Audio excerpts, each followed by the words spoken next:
you everyone for joining this session. My name is Emily. I'm the manager of the Valley Assistance Network. So this session is titled The Faces of Homelessness. We have panelists from the National Coalition for the Homeless who will be sharing some personal stories and talking about their impact as well. So with us today, hopefully, is Karen Ennis, and then I know Robert Warren has joined us as well. Just a reminder, if you have any questions for the panelists, you can put those in the chat box, and I will keep an eye out for those.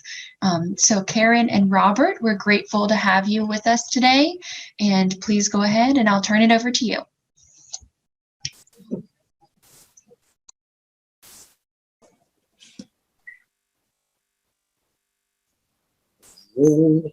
Karen, you there?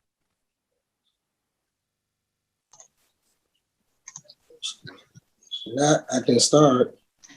I don't see her, Robert. Was she supposed to go first? Well, I don't know. I can go first, though. Okay, let's go ahead and have you get started if you don't mind. Cool.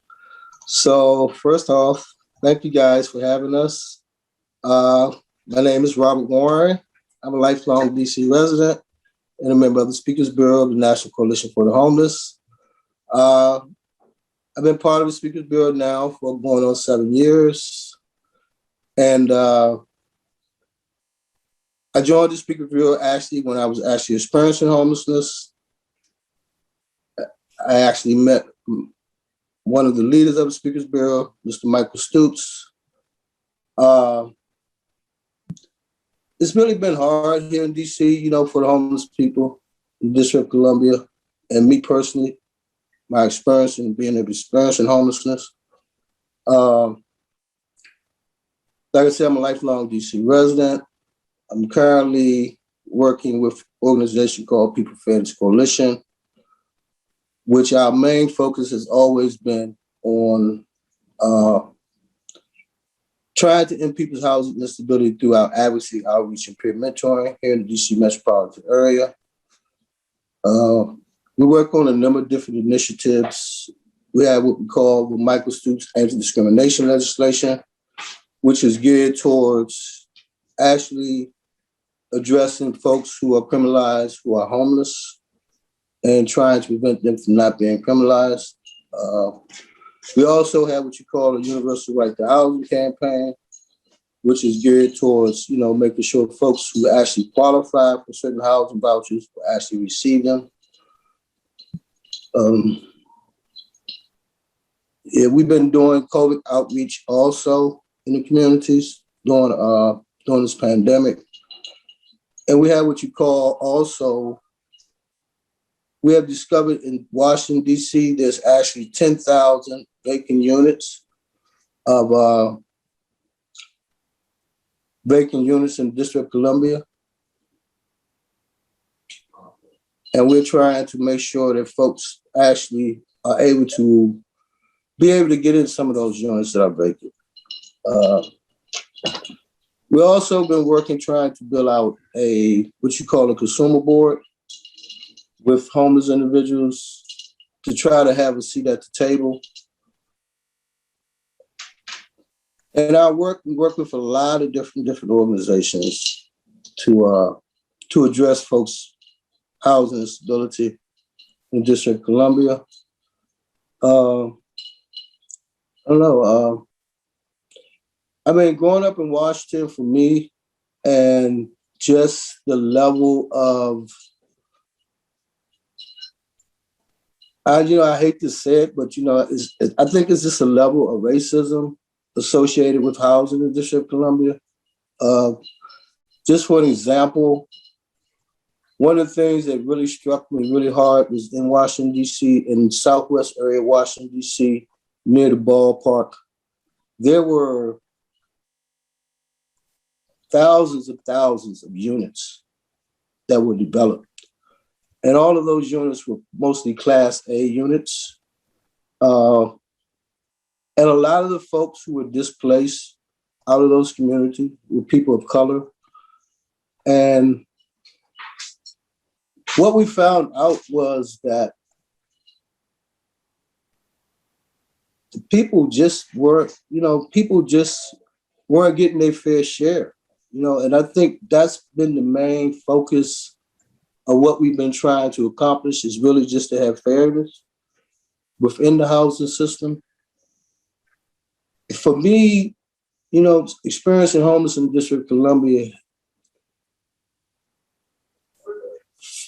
3 times in the 80s, in the 90s, and in the 2000s. The thing that really struck me and really got me to become an advocate for the homeless is the fact that when I became homeless in 2008, the same people that I was seeing in 1996, 12 years later, were the same folks that I was seeing when I became homeless in 2008. And something just kind of just struck me and made me realize that I really had to, stand up and really just try to fight for those same men that I was seeing, just 12 years earlier. And I felt like that the Lord had put me, when I went into that shelter, I'd never forget the night. It was a May night. It had been raining early and the skies had started clearing. And I remember looking and seeing the faces of those same men who I'd known to be homeless when I was homeless in 96. And kind of changed my life for the most part. I mean, this year it's really been a struggle, but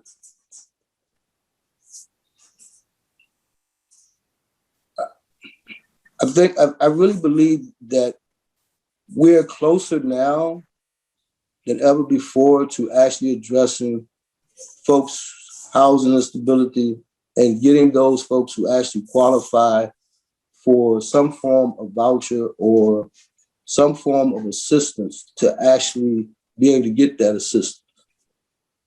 So I'm just really hopeful and grateful, for the work that a lot of folks in the city has been doing. And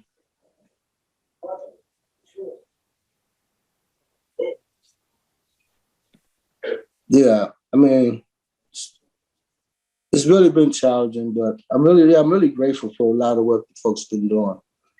And like I said, I mean, I don't know. I think COVID-19 has really just kind of brought a lot of things to light. And I know that we in the District of Columbia, we have what you call racial equity assessment, and they passed a law where they're now actually, before a bill actually go through the city council, it actually has to go through this racial equity assessment. And I'm really hopeful, that folks will, begin to actually receive the help that they need, And yeah, I mean, it's just, I mean, growing up in DC, like I said, it's been hard, to think that, folks just don't have a place to be, and it's just, and me, having to struggle and, being a lifelong DC resident and, and not being able to access housing and so many different interposes in my life and having that, just the struggle with that, being the middle child of 5, I have like 3 sisters and my brother, older brother. And, I know my brother had a lot of struggles with housing. I had a younger sister who had a lot of struggle with housing. And,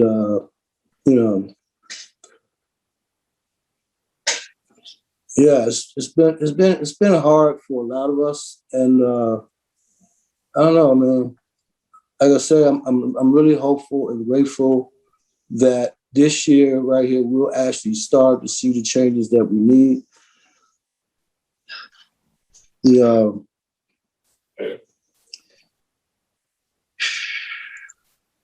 It's just, I mean, I don't know. I mean, like I said, it's been really hard this year, just with the deaths, a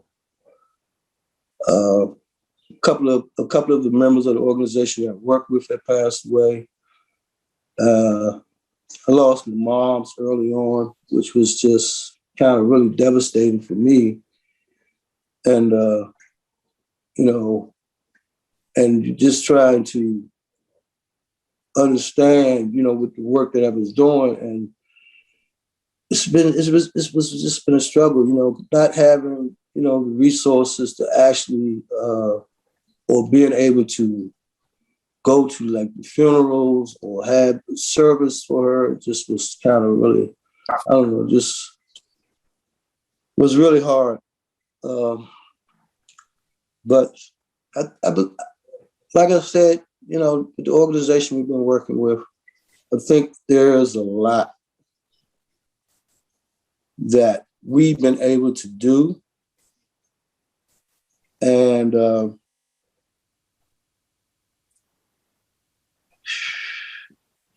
Speakers Bureau, we just been really trying to relay the message and educate folks around the issue of folks just not having the housing that they need, not being able to access the housing that they need.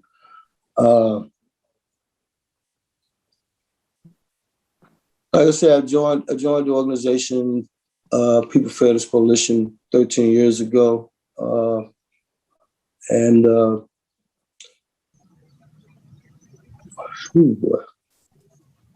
Yeah, it's just been a real struggle. But I don't know. I mean, like I say, I'm grateful and I'm hopeful the work that a lot of folks have been doing in the city. And I see some progress. I see a lot of progress in the advocacy that we've been doing. I don't know. Hey, Robert. Mm-hmm. Sorry, I don't want to interrupt you. So I know Karen hasn't been able to hop on. I did want to ask a question.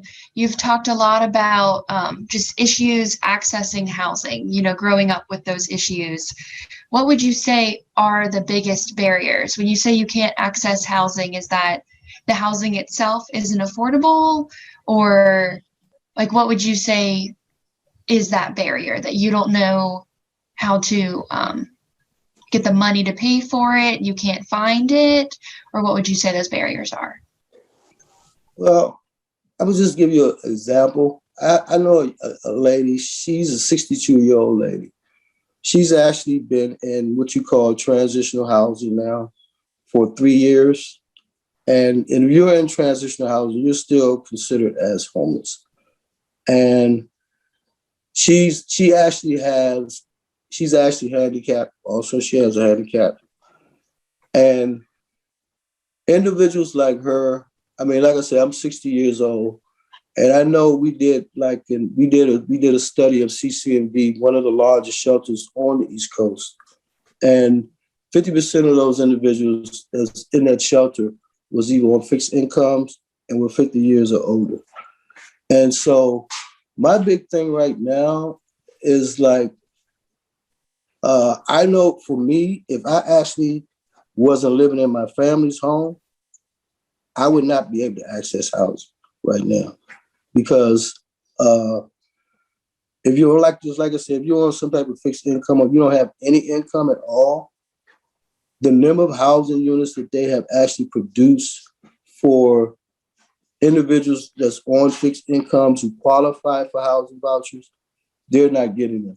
And the development of these housing units that should be going to individuals who are in that 0 to 30 category, they're not building those units. We never get our fair share. And I think that's been the biggest, I think, obstacle for a lot of folks who are on these fixed incomes, who are the working poor. And I know in the District of Columbia, we have what you call the Housing Authority, our Housing Authority, District of Columbia. There's 13 properties right now that's $2.2 billion in disrepair. And I don't know how could that be? How could housing be $2.2 billion in disrepair? I mean, if you was a CEO of a company and you had your company was in 2.2 billion in losses, somebody would be fired, somebody would be held accountable.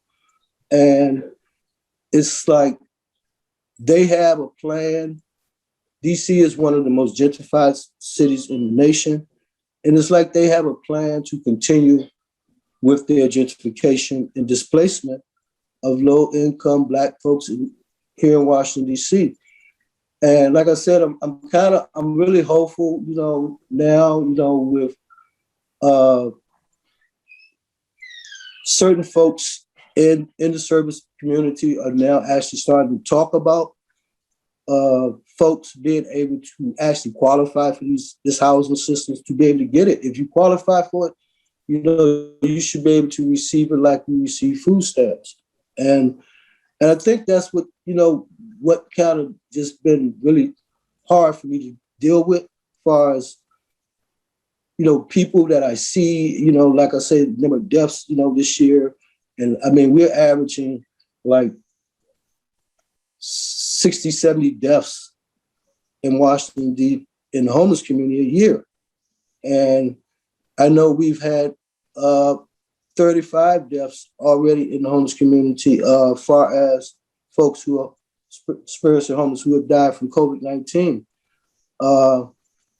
And just like I say, I'm hopeful in a lot of ways, because we have this racial equity assessment now going on. So people with certain programs, they have to go through this assessment. And just with the money that's been put in homelessness this year, as far as the $5 billion, I'm hoping that would have an impact also. But I'm hoping that the city, one of the things, like I said, we've been working for a number of years for people to be able to have universal housing rights. We believe that housing is human right. And I don't know, I mean, like I said, growing up in Washington, D.C. and not seeing families and people, like, for instance, when they're talking about, they have what we call in DC the New Communities Initiative. And that initiative basically is about redeveloping public housing properties. And those properties was traditionally for low-income residents. And now when they say replacement units, the 3s, the 4s, the 5-bedroom units that families could actually have a place to be and grow, they're not happening anymore. They're downsizing all those units. And yeah, I mean, it's just been, it's been a lot. It's been, for average person in District of Columbia, like I said, it's really hard. You have to wait. Folks are actually waiting for a place to go die in. We have a lot of folks who, I would say, less than 18 months into them being housed, we're finding we have a high rate of folks who die. I don't know. We advocated, we fought for the permanent supported housing, and it's like the wraparound services that's supposed to go along with that housing, it's not happening for a lot of folks, and not to the level that they need it. And I'm not sure if we need to have better, more engagement with peer support, or I don't know. I mean, just wraparound services. I know a few folks who are in permanent supported. I know folks who've been in permanent supported housing, And a lot of them have just died, shortly after actually being housed. And that's one of the things, we really want to talk about and try to get some help with. I mean, I know myself, just going through the stress of years and years of how being unhoused. And I know they say, I'm 60 years old. I know they say, a person my age would probably have the health of a, person 70, 75 years old because of, and that's, kind of like if you're lucky, if you're able to, avoid a lot of the pitfalls of alcoholism and drug addiction and just the stress that you kind of go through and you live under.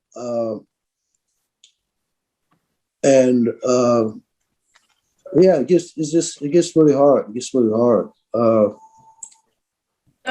Robert, mm, I don't want to interrupt, but I have a question as well. I came into the chat room a little bit late, so didn't get the beginning part. But you said that there were 3 different time periods that you were homeless, mm-hmm. and so during the time periods that you weren't homeless, did you have your own place? Were you living with family? You said you're living with family now, and if you did have your own place, what do you think you would have needed to be able to support you in that place? I mean, was it, like you said, the wraparound services? Was it, what do you think people that are, leaving the homeless community and getting their own places, what kind of supports do you think they need to be able to maintain that and not go back to the homelessness? Because, other than lack of income, I mean, I know the income is a big part of it, but, other support services that, the folks that are on the street, that if they do have an opportunity to get into a place, what do you think are the important support services that communities can provide them to make sure they will be successful? Well, like I said, I think the big thing that we try to fight for is universal housing rights. And I think for me, I know I was fortunate when I first got housed.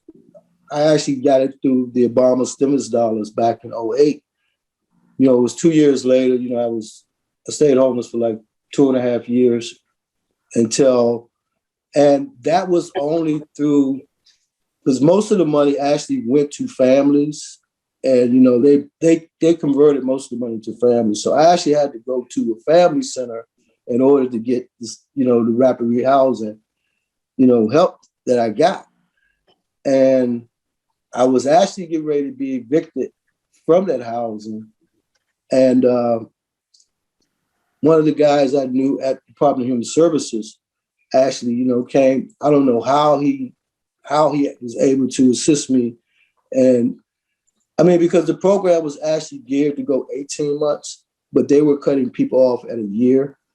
And so, and I was able to, find a job, and I worked for GW for, 8 years, GW Hospital here in the District of Columbia. And, and I was able to stabilize myself. And, I think for the most part, that was a struggle. I mean, because I think I came when I started working with GW, I think I was making like $11 an hour. And I believe my rent was like $1,000 a month. So I was paying way more than 1/3 of my income, for rent, and, but, I mean, I think for the most part, I think if you're an individual who, you're not, you haven't had a lot of schooling, or you haven't been trained in a lot of different fields, or trained, have some training where you can access a job that's going to pay you a certain salary. If you don't have some form of universal housing, then that will kind of match your income. It's going to be a struggle for you. And I think that's my biggest issue. I think far as that was my biggest issue, just trying to work and maintain and just do what I need to be doing and try to avoid the pitfalls, just because there's a lot of pitfalls out there, and then there's a lot of guilt also, because once you get housed, you kind of, you want to kind of take other folks in, you want to help folks. And a lot of times that can lead you into having some downfalls and finding yourself back out there again also. So I think for the most part, having a stable job and being able to engage in some form of health recovery, if you've been out there for years or you've been homeless off and on for a lot of years, if you don't have a good support system and be able to, improve your health, I mean, a lot of folks do, but a lot of folks also are able to, just like I say, have a place to just where they can kind of, sad to say, but we find out we have a lot of folks who go on the permits for the housing, and they don't get that housing until they're on their last leg. So, yeah. Hey, Robert, it looks like Karen has joined us. So, Karen, can you hear me? Yes. Hi, Karen. This is Emily at the Valley Assistance Network. Thank you for joining us. So, Robert went ahead and talked to us a little bit about his experience and kind of what he's been involved with. Would you be able to give us some of your background and where you're coming from? Yes. Hello, everyone. This is Karen Ennis from the National Coalition for the Homeless. My story is that I was pregnant when I became homeless. I was 4 months pregnant. I lost my apartment due to addiction to drugs. And I was on the street for 2.5 months. It may not seem like a long time to be on the street, but being pregnant, that was a long time. I couldn't eat regularly. I had a food stamp card, but you can't buy hot food with food stamp cards, so you're buying cold sandwiches, junk, to non-healthy food is what I want to say that you could buy. And it was really hard because I had to walk a lot to ask someone, can I stay with them for the night? And getting turned down was humiliating and hurtful, because these same people that I asked could I stay with them were people that I got high with. And I ended up staying I cried out to my church, and my church members, 2 of them let me stay with them. And one house I couldn't stay in but for one night because they all smoked cigarettes, and me smelling that cigarette smell and being pregnant made me sick. So I only stayed with them for one night, and the other church member I stayed for 2 nights. But to get to her house, I had to catch a bus and walk. It wasn't a mile, but it felt like a mile to her house. And when I stayed at these people's homes, I didn't ask. If they didn't offer me anything to eat, I didn't ask for nothing to eat. So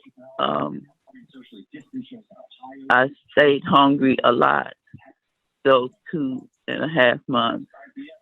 And I never washed the clothes that I had on. I just switched clothes. I washed my face, brushed my teeth with the washcloth, and washed personal parts, but I never got to wash my clothes. So I just switched from one outfit to another to alternate. And what made me go into recovery was I was with a drug dealer. I gave her my food stamp card so I could get high, and the money on the food stamp card she used to buy food. And that night I had a dream that something was going to happen to my baby, and I woke up crying. And I remembered that when I was going to my clinical appointments, the counselor gave me his card. He said, "When you're ready to stop getting high, call me." And I called him that morning. I was crying, still crying. I don't know how he understood me, but he told me to go to detox. And that was what changed my life. The young lady at the house I was staying in that night, she heard me crying. She asked me what was going on. I told her I need to go to detox, and she gave me $5 and a bus token, and off I went to detox. Detox was a 2-week. It's not normally 2 weeks, but I was there for 2 weeks because they had to find a place for me being pregnant, and I had a son that was in the 2nd grade. So there was a program called Demeter Northwest that would house me for the 4 months that the program lasted, but there was no bed. So that's why I had to stay 2 weeks to wait for a bed. That program was very good. I got a lot out of it. And I had promised my son he would never have to worry about me coming back this way again. And I don't make promises to my children unless something really tragic came up that I can't do it. And so after that 4 months program, I went to another program called, it was by House of Ruth called Unified Families. It's where you have your own apartment and it's all set up for you to move in. You don't have to buy anything. And that was a 2-year program. And while I was at that 2-year program, I was in another day program for the Center for Mental Health. And that was an 18-month program. So I got a lot of things to help me stay clean, skills and affirmations to help me live life on life's terms. And I was also getting psychiatry help and therapy. I was diagnosed bipolar with manic tendencies. And I was put on medication. And so from there, when I graduated that program, I had everything to help me. I had no family support. So it was all on me and my God to help me through my journey. I never finished the House of Ruth program, Unified Families, because when you're homeless, the program that you're in have you go down to housing and have you put on the homeless list. And being that I had children, my name came up that list pretty fast, within a year. And so I got my voucher to get my own place within a year, so I never finished the House of Ruth program. But I had gotten so much help as far as talking to case managers, therapists, and other people. I felt that I was able to stay clean. And I moved into a house not an apartment. They wanted me to move into an apartment, but I grew up in a house, and I wanted my children to grow up in a house so they know what it was like to live in a house. And so I had my daughter in March of 2001, and she's now she just turned 20. She will be turning 20 on the 28th. So I am 20 years clean. My son that was with me, he's 27. And so they are beautiful adults now. But when I was going through, my mother died in the process, and I went into deep depression. And so I wasn't able to take care of my children. So my son stepped in and took care of his sister because I couldn't really take care of myself. I was so depressed. But that took me 2 years to get out of that depression. The third year, I said to myself, I cannot do this to my children anymore. So I got myself together. I happened to be on a bus, and these two young ladies were talking about this program that vocational rehab does. They'll send you to school, and I wanted to go to college.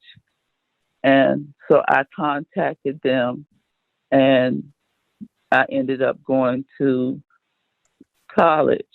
But the first 2 years, I went to a free program that UDC offered in a not so pleasant area of DC, and it was at night. So I got my free college courses, math, English, and Spanish there. And I did that for 2 years. Then I went to the main campus for 2. And while I was there at the main campus, my English professor knew I wanted to go to Howard University to get my degree in interior design, because that was what I had my certificate in interior design, and I wanted my degree in interior design. So I asked him to write a letter of acceptance. And when that letter of acceptance came, at least I thought it was just a regular letter, but I was afraid to open that letter. And but when I opened it and it said, "Welcome, new student," and my name, you'll be going to the semester of 2010, spring semester of 2010. And I was so elated. That was the beginning of something new for myself and my children. So I graduated from Howard University in 2012 with a BA degree, and I stayed on the dean's list for the semesters I was there, the 5 semesters I was there. I missed 1 semester by being on the dean's list the whole 5 semesters. So I finished Howard University, and I'm also a member of the International Golden Key Honor Society. After graduation, I had an injury to my left shoulder, and I had to have surgery, and that made it hard to do anything because I'm left-handed. But with the help of those that I put in my life to give me strength, my God, and believing in myself, I got through. It's still hard some days, even though I'm clean. I don't want to use, but I don't want to go into deep depression either. So it takes a lot for me to stay positive.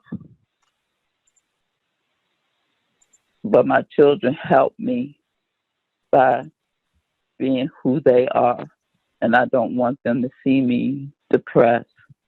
So I stay kind of uplifted. But I never was able to get a job in my field because of my injury to my left shoulder. So I'm on disability, and I've been on disability since 2011. And I'm late for this meeting because I just had total knee replacement.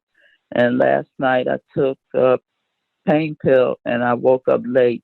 And I do apologize for being so late for this because that's not me. But I still don't have family support, but I have the support of my church members and my children. And that's what gets me through, because I could have children that hate me for being a drug addict and not giving them the life that they should have had. But they never faulted me, especially my oldest daughter, who's 39. She never faulted me. She was a little disappointed in my life choice and how it affected her. But with talking to each other and letting her know it wasn't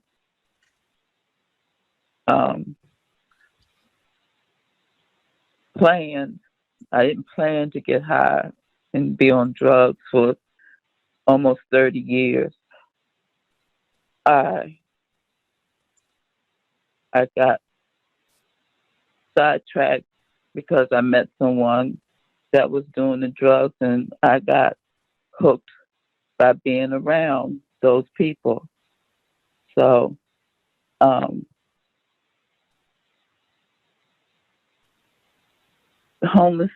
being homeless and pregnant was a little disappointing too, because I'm a fashionista, and wearing the same clothes or wearing clothes that wasn't fashionable made me feel I wasn't worthy.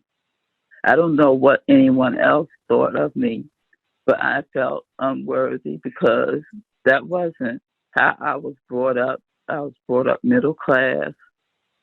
So, and I always had. So to feel that way while I was pregnant didn't help me get myself together. But now I'm still going to therapy. I'm still working on me. And I still take my medicine for my depression. And I volunteer for the National Coalition for the Homeless. That would also help me get over my depression and help someone else hear my story, help someone else that has someone that's going through issues, and maybe I can help them. So I want to thank you for listening to what I had to say. And I hope it helps someone understand what homeless was about. Hi, Karen. Thank you so much for sharing your story and being so honest with us. I did want to congratulate you on 20 years. That is amazing. So that's incredibly you. impressive. And I can tell how much you care for your children and how they keep you going. So that's amazing. We have about 9 minutes left. I wanted to see if any of the attendees had any questions for either Karen or Robert. I know some people here are service providers and do interact with some of our homeless population here in Winchester. Are there any questions, any comments about anything that you all would like to share?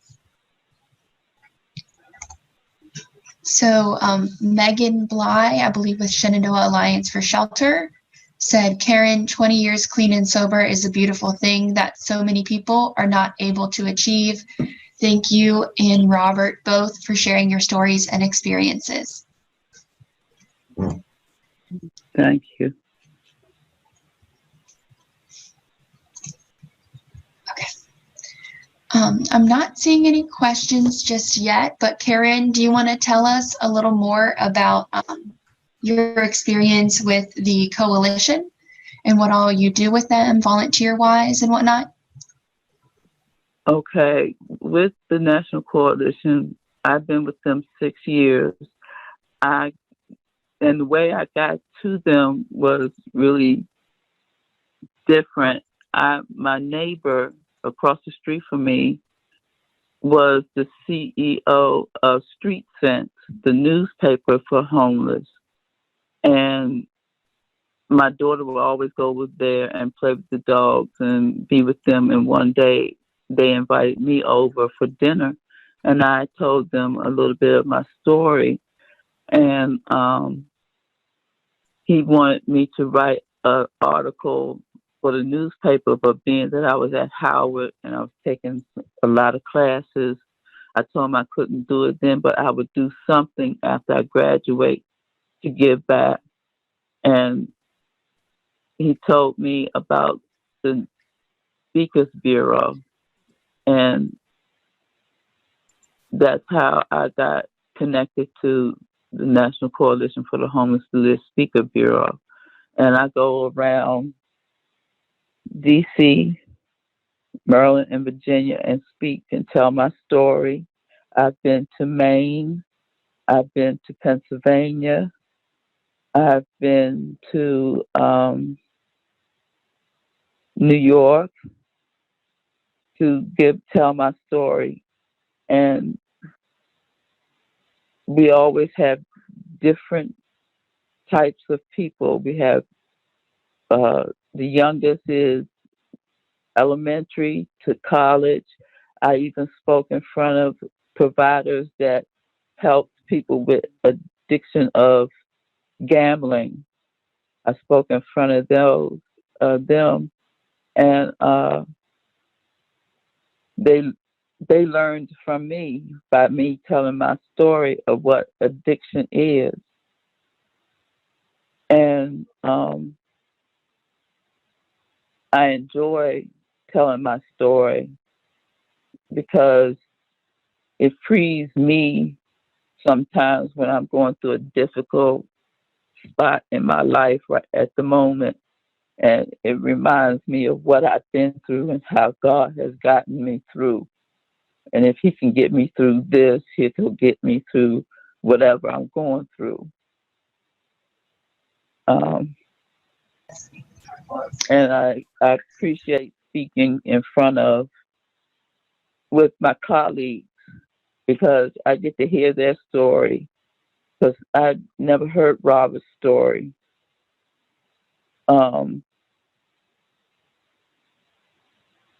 But and I'm sorry I missed it. But that's what the National Coalition is to me, is something that just gives me freedom from my depression and connects me back to the God of my choice. Okay, So we actually did get a couple of questions, and I know we only have a few minutes left. We'll get to the first one. What is one thing you wish a service provider had done or said differently to give you better support in your journey? Let's start with Robert. So something someone said or you wish someone had said or done differently to get you better support. I don't know. Last time I became homeless,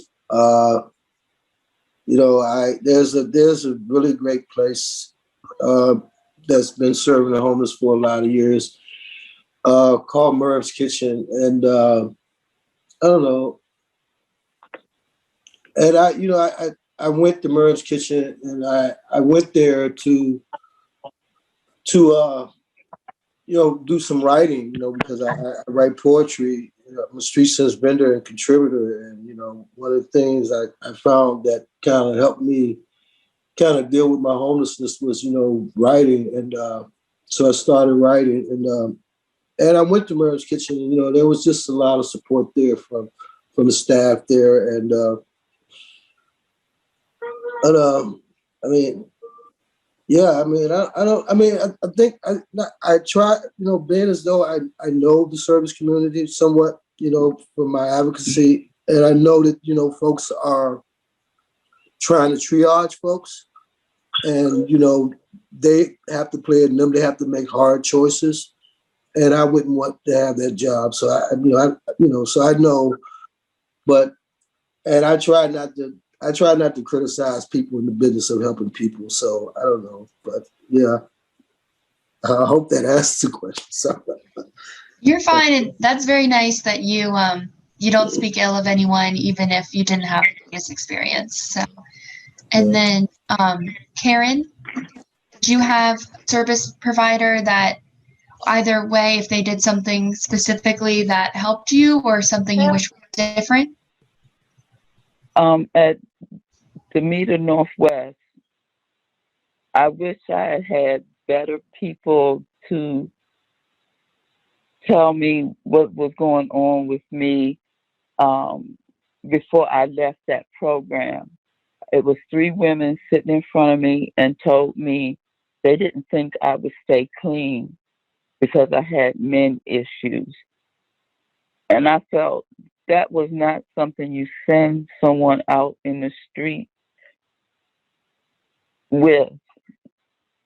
And I'm the type of person, you tell me I can't do something, I'm going to prove to you I can. And so I guess that was God's way of telling me, you got this, we got this, you'll stay clean. And, but just for the,